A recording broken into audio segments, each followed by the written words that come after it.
अस्सलाम वालेकुम। Chapter number 11 का रिवीजन कर रहे थे और हमने थर्मोडायनामिक्स और इसकी एप्लीकेशंस पे बात की थी, जिसमें आइसोबैरिक था, आइसोकोरिक था, आइसोथर्मल था, एडियाबैटिक था। आज हम बात करेंगे मोलर स्पेसिफिक हीट और एट कांस्टेंट प्रेशर, और इसके अलावा molar specific heat at constant volume के रिलेशनशिप के बारे में, जिसको शॉर्ट में हम कहते हैं सीपी और सीवी। तो relationship between molar specific heat at constant pressure and molar specific heat at constant volume, ये हमारे टॉपिक का नाम है जिसको हम डिस्कस करने जा रहे हैं। तो molar specific heat at constant pressure क्या है? Molar specific eight constant pressure का मतलब होता है कि आप किसी गैस को हीट सप्लाई करें और हीट सप्लाई करने के बाद उस गैस का टेम्परेचर 1 केल्विन तक बढ़ जाए, तो जो उस क्वांटिटी ऑफ हीट को आपने नाम देना है उसका नाम होगा मोलर स्पेसिफिक हीट। तो the amount of heat which is needed to raise the temperature of 1 mole of a gas is known as molar specific heat. अगर हीट सप्लाई करते वक्त हम वॉल्यूम कांस्टेंट रखते हैं तो हम उसके साथ लिख देते हैं molar specific heat at constant volume. इसी तरीके से कांस्टेंट प्रेशर भी हम कहते हैं। तो शुरुआत करते हैं डेरिवेशन के हवाले से। और हम यहाँ पे कंसीडर कर रहे हैं गैस जो कि आइडियल गैस है, और इसको हम हीट कर रहे हैं कांस्टेंट वॉल्यूम पर। और आप वाकिफ़ हैं इस बात से कि जब वॉल्यूम कांस्टेंट रखा जाता है तो क्योंकि वॉल्यूम का ताल्लुक वर्क डन से होता है, हमने रिलेशन पढ़ा है कि pressure is equals to work done is equals to pressure into change in volume. ये फॉर्मूला वर्क डन का होता है, यानी P delta V is equals to work done. तो अगर हमें गैस का वर्क डन पता करना है तो उसके वर्क डन को पता करने के लिए आपको प्रेशर और वॉल्यूम के चेंज को मल्टीप्लाई करना होता है, ठीक है। तो यहाँ पर आप जानते हैं कि वॉल्यूम कांस्टेंट रखा जा रहा है। तो अगर वॉल्यूम कांस्टेंट रखा जाएगा तो इट मीन्स वॉल्यूम में जो चेंज आएगा वो नहीं होगा। अगर वॉल्यूम में चेंज नहीं आएगा तो ज़ीरो चेंज कहलाएगा, 0 × P 0। तो इसका मतलब इस प्रोसेस के अंदर वर्क डन नहीं होने वाला, तो वर्क डन 0 मान लेते हैं। लेकिन हम हीट तो सप्लाई कर रहे हैं कांस्टेंट वॉल्यूम पर। अब उस हीट का काम क्या है, वो क्या करेगी? पहली बात तो ये है कि वर्क डन तो नहीं करवा सकती वो। फिर वो हीट का क्या करना है? तो वो हीट सारी की सारी जो अंदर ये मॉलिक्यूल्स आप देख रहे हैं, ये मॉलिक्यूल्स इस हीट को एब्जॉर्ब करेंगे। और जब मॉलिक्यूल हीट को एब्जॉर्ब करेंगे तो मॉलिक्यूल्स की एनर्जी बढ़ जाएगी, और वो एनर्जी जो कि मॉलिक्यूल के साथ एसोसिएट होती है, हम उसके लिए नाम रखते हैं इंटरनल एनर्जी का।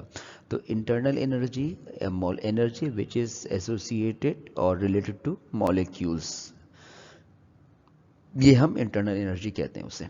तो इसका मतलब ये हुआ कि जितनी भी आप हीट दे रहे हैं वो सारी हीट किस में कन्वर्ट हो रही है?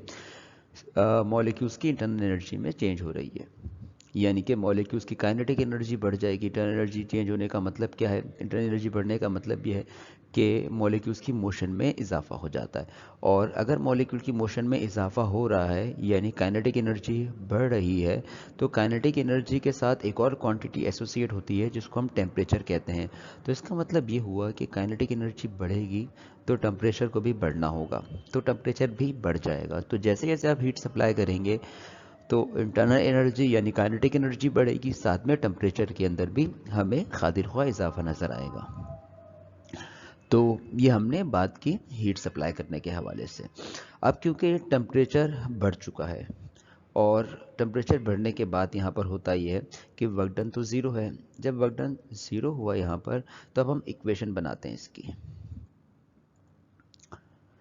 इक्वेशन बनाने के लिए हम वर्क डन और पी डेल्टा वी में डेल्टा वी को तो ज़ीरो कर चुके हैं, तो डेल्टा क्यू हमें इक्वेशन क्या मिल जाएगी? तो अगर डेल्टा क्यू की इक्वेशन देखी जाए तो डेल्टा क्यू की इक्वेशन हमें डेल्टा यू के बराबर मिल जाएगी, ठीक। तो delta Q is equals to delta U. ये जो इक्वेशन हम देख रहे हैं, ये इक्वेशन किसकी है? ये इक्वेशन जो है ये आइसोबैरिक प्रोसेस, आइसोकोरिक प्रोसेस के लिए है, क्योंकि वॉल्यूम चेंज नहीं हो रहा, और वॉल्यूम चेंज ना हो तो उसे हम आइसोकोरिक प्रोसेस कहते हैं। तो ये सारा काम करने के बाद अब हम डिस्कस करने जा रहे हैं कि हम गैस को फिर से हीट करेंगे। हमने एक बार गैस को हीट तो कर लिया, अगेन गैस को हीट करने का मतलब क्या है? क्योंकि हम यहाँ पर जिस रिलेशन को ड्राइव करना चाह रहे हैं उस रिलेशनशिप के अंदर हमसे कहा जा रहा है कि वॉल्यूम भी कांस्टेंट रखना है और प्रेशर भी कांस्टेंट रखना है और हीट सप्लाई करनी है। तो हम एट अ टाइम एक ही काम कर सकते हैं, या तो वॉल्यूम कांस्टेंट कर सकते हैं या तो प्रेशर कांस्टेंट कर सकते हैं। तो यहाँ पर हमने जो पहला काम शुरू किया था जिसमें हमने कहा था कि heat energy equal to internal energy होती है, तो इस काम को सरअंजाम देने के लिए हमने ये माना था कि सिस्टम का वॉल्यूम कांस्टेंट है। अब हमने प्रेशर को कांस्टेंट मानना है और हीट अगेन सप्लाई करनी है। तो अगेन जब हम हीट सप्लाई करते हैं और हीट सप्लाई करते वक्त हमने वॉल्यूम को कांस्टेंट नहीं मानना, हमने क्या कांस्टेंट मान लिया, प्रेशर को कांस्टेंट मान लिया है। अब इस सूरत में क्या होगा, इस सूरत में जैसे ही अब हीट देंगे तो हीट देने के बाद अंदर जो मॉलिक्यूल्स हैं उनकी again kinetic energy means internal energy बढ़ जाएगी, टेम्परेचर में भी इजाफा होगा, साथ में प्रेशर भी बढ़ जाएगा। लेकिन हमने तो प्रेशर को मेंटेन रखना है, कांस्टेंट रखना है। तो प्रेशर को कांस्टेंट रखने के लिए इस पिस्टन को जो है कुछ डिस्टेंस कवर करना पड़ेगा अपवर्ड। अगर पिस्टन अपवर्ड डिस्टेंस कवर कर लेता है तो इसका मतलब आप ये कह सकते हैं कि यहाँ पर वर्क डन होगा। वर्क डन होना ज़रूरी है, अदरवाइज अगर आप यहाँ पे वर्क डन ज़ीरो मानते हैं तो इट मीन्स वॉल्यूम कांस्टेंट हो जाएगा, और वॉल्यूम कांस्टेंट हो जाएगा तो फिर ये प्रेशर इंक्रीज हो जाएगा, कांस्टेंट प्रेशर का प्रोसेस नहीं कहलाएगा। तो यहाँ पर आपने वर्क डन करवाना है ताकि प्रेशर क्या हो सके, कांस्टेंट हो सके। तो हम यहाँ पर जानते हैं कि Cp और Cv हमेशा फिर एक दूसरे के बराबर नहीं हो सकते। क्यों नहीं हो सकते Cp Cv के बराबर? क्योंकि आप जानते हैं कि जब हम यहाँ हीट दे रहे थे तो उस हीट से सिर्फ इंटरनल एनर्जी बढ़ रही थी। ये कांस्टेंट वॉल्यूम के हवाले से मैंने बात की।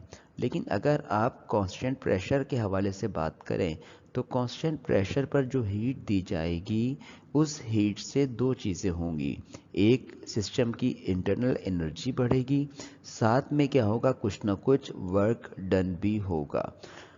तो हम कह सकते हैं कि यहाँ पर जो है Cp यानी specific heat, molar specific heat at constant pressure greater होनी चाहिए एज कंपेयर टू Cv। ठीक, तो इसी बात को हमने लिख भी दिया कि Cp का अमाउंट क्यों ज़्यादा है, क्योंकि Cp के केस में कुछ एक्सटर्नल वर्क डन करना पड़ता है और जो Cv के केस में नहीं करना पड़ता। इसीलिए हम कहते हैं कि Cp should be greater than Cv। अब हमें ये देखना है कि Cp Cv से कितना ज़्यादा है। तो Cp Cv से कितना ज़्यादा है इस पे बात करते हैं। तो हमने यहाँ पर कांस्टेंट वॉल्यूम पर जो हीट का अमाउंट दिया था उस हीट के अमाउंट को हमने रिप्रेजेंट किया डेल्टा क्यू से। डेल्टा क्यू मीन्स हीट का अमाउंट। और V क्यों लिखा हमने यहाँ पर? V इसलिए लिखा हमने ताकि ये जो हम बता सकें कि जो हीट हम दे रहे हैं ये हीट कांस्टेंट वॉल्यूम पर दी जा रही है। तो कांस्टेंट वॉल्यूम पर दी जाने वाली हीट को डेल्टा क्यू वी से हमने रिप्रेजेंट कर दिया। इसके बाद इस हीट से हुआ क्या, इस हीट से टेम्परेचर के अंदर इजाफा हो जाता है, और वो इजाफा कितना होता है, डेल्टा टी के बराबर होता है इजाफा। देन हम यहाँ पर हीट की क्वांटिटी फाइंड करते हैं कि कितनी हीट हमने दी। तो हीट की क्वांटिटी किस पे बेस करती है? गैस के नंबर ऑफ मोल्स पे बेस करती है, टेम्परेचर के इजाफे पे बेस करती है, और साथ में कांस्टेंट पे बेस करती है जिसको हम Cv कहते हैं। तो Cv का मतलब क्या होता है?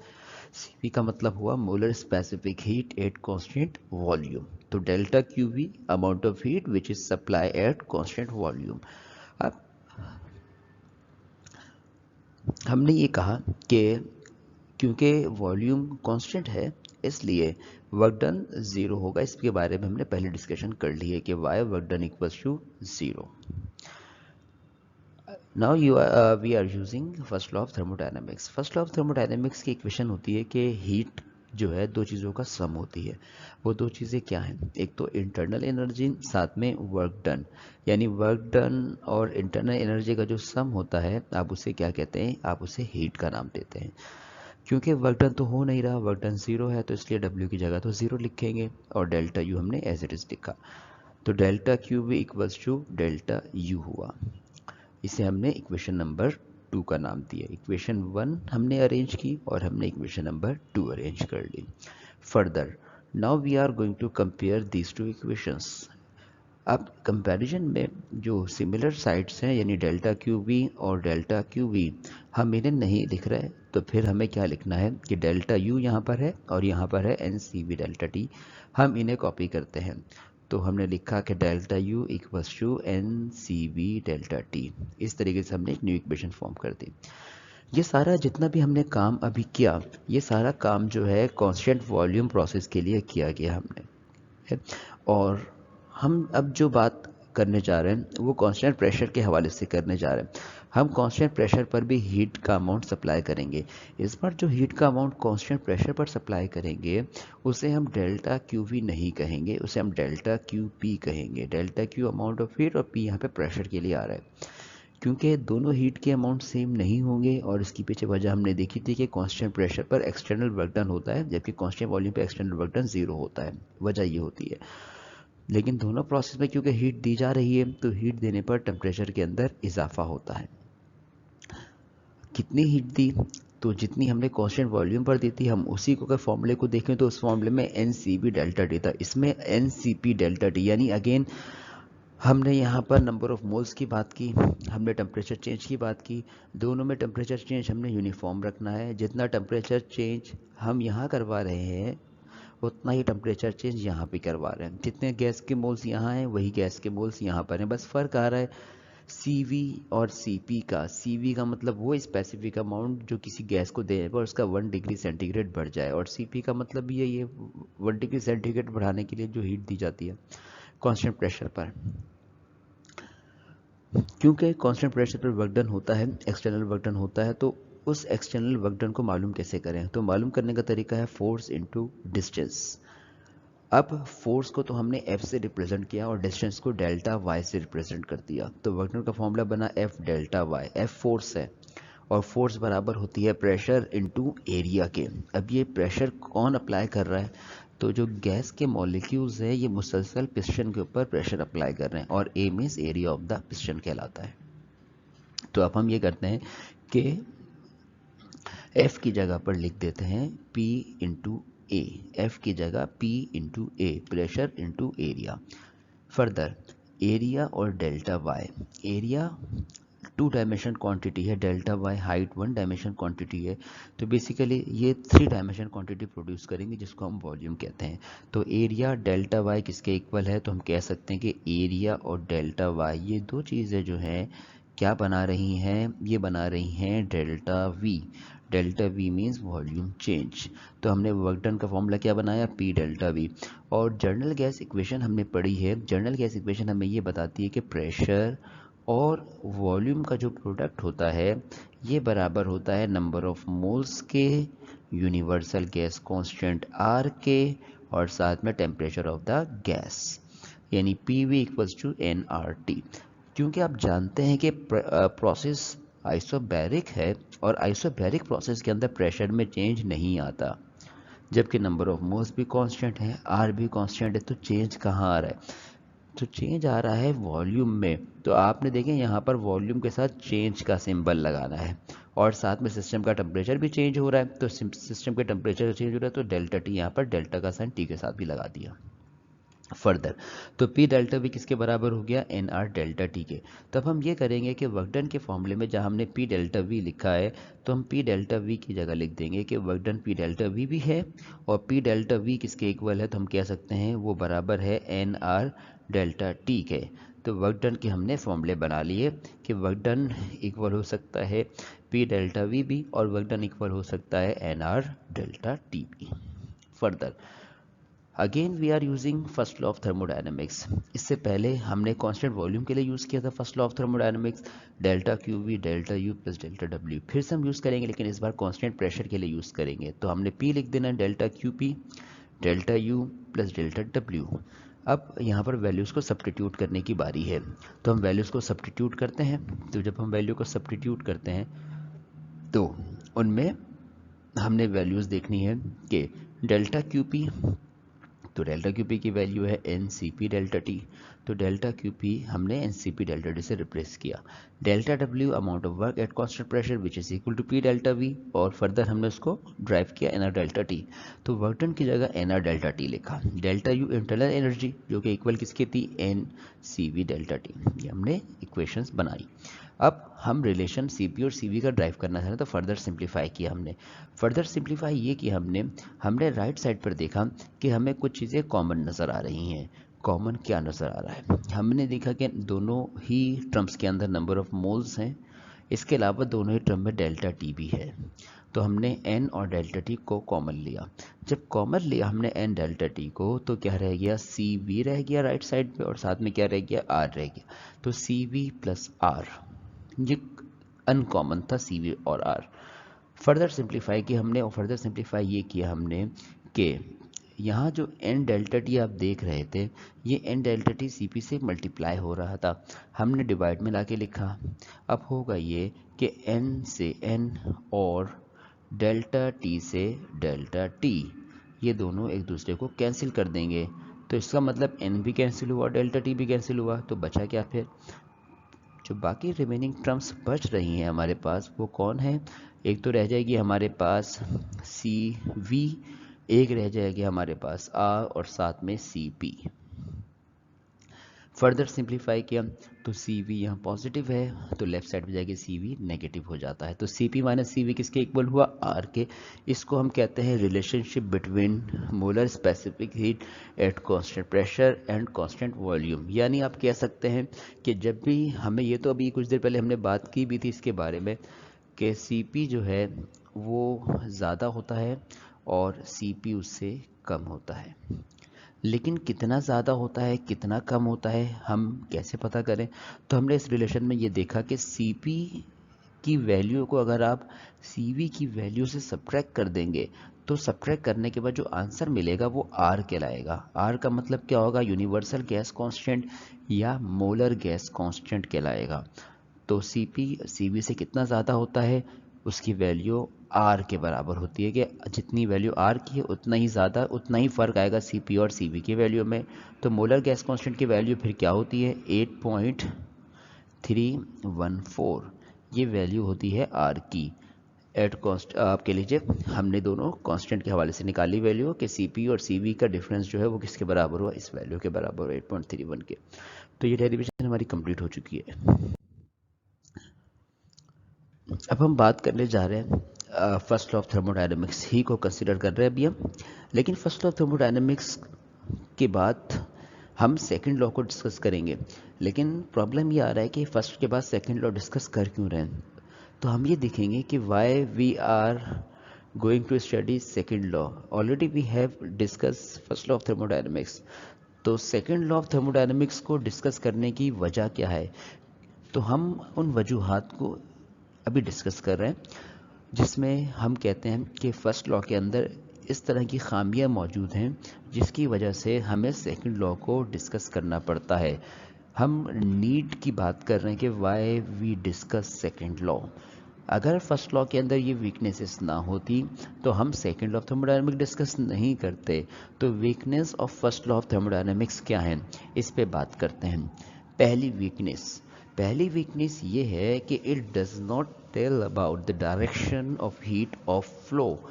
यानी इस लॉ के अंदर हमें डायरेक्शन के बारे में नहीं पता लगता।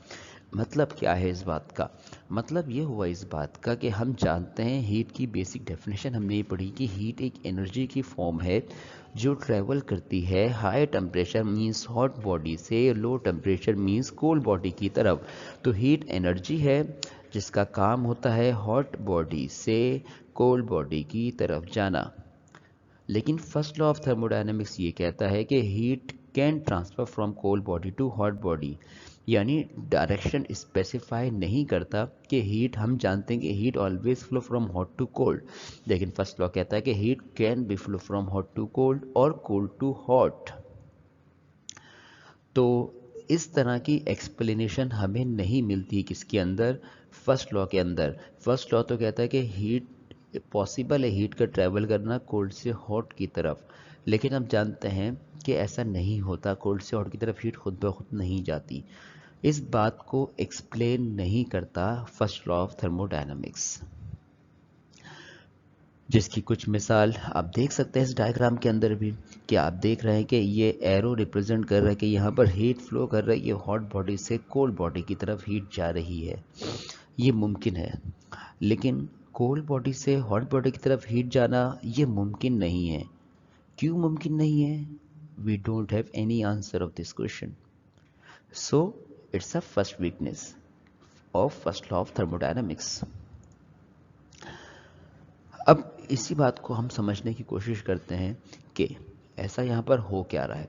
तो हम यहाँ पर बात करते हैं कि अगर हम यहाँ पर एक बॉडी की बात करते हैं फर्स्ट लॉ के पॉइंट ऑफ व्यू से, तो फर्स्ट लॉ का पॉइंट ऑफ व्यू है कि एक बॉडी में से हीट निकलेगी और दूसरे बॉडी को हीट मिल जाएगी। यानी फर्स्ट लॉ है कि energy should be conserve, energy का कंजर्व होना ज़रूरी है। तो होता ये है कि यहाँ पर एनर्जी कंजर्व से मुराद क्या है? जितनी एनर्जी, अगर फर्स्ट डायग्राम में देखें तो जितनी एनर्जी हॉट बॉडी लॉस करेगा उतनी एनर्जी कोल्ड बॉडी गेन भी कर लेगा, यानी total amount of energy constant रहेगी। इसी तरीके से जितनी एनर्जी कोल्ड बॉडी से हॉट बॉडी की तरफ भेजनी है, तो जो एनर्जी ये लॉस करेगा कोल्ड बॉडी, वो एनर्जी हॉट बॉडी गेन भी कर लेगी, यानी total amount of energy constant रहेगी। लेकिन ये नेचुरली पॉसिबल नहीं है। इसको पॉसिबल बनाने के लिए आपको यूज़ करनी पड़ती है एक मशीन, और उसका नाम होता है रेफ्रिजरेटर।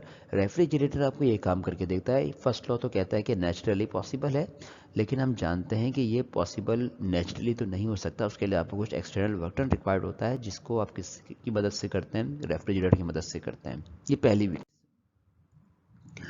इसके अलावा हम बात करते हैं सेकंड वीकनेस के हवाले से, in which condition heat can be converted into work. मतलब क्या है? हम हीट को वर्क में कन्वर्ट, हम जानते हैं कि वर्क और हीट ये दोनों इंटर कन्वर्टिबल क्वांटिटीज़ हैं। मतलब कहने का क्या है? अगर एक व्हील है जो मुसलसल घूम रहा है, तो घूमते हुए वो रुक जाता है, और रुकने की वजह क्या होती है? रुकने की वजह होती है कि वहाँ पर फ्रिक्शन मौजूद है।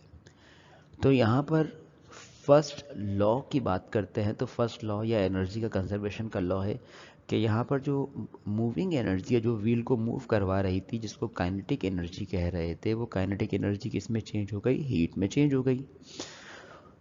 अब हम ये कहते हैं, क्या ये मुमकिन है कि हम हीट एनर्जी सप्लाई करें व्हील को और व्हील जो है मूव करना शुरू कर दे? तो हम जानते हैं, इस बात से वाकिफ़ हैं, ऐसा पॉसिबल नहीं है कि आप हीट एनर्जी दें और वो खुद ब खुद किस में कन्वर्ट हो जाए, यानी व्हील के आसपास आप हीट सप्लाई करें और वो किस में कन्वर्ट कर दे? हीट में कन्वर्ट कर दे। तो हमें नहीं पता कि किस तरीके से हीट को वर्क में कन्वर्ट करना है। इसका आंसर हमें फर्स्ट लॉ से नहीं मिलता, जिसके लिए हमें फिर सेकेंड लॉ की नीड होती है।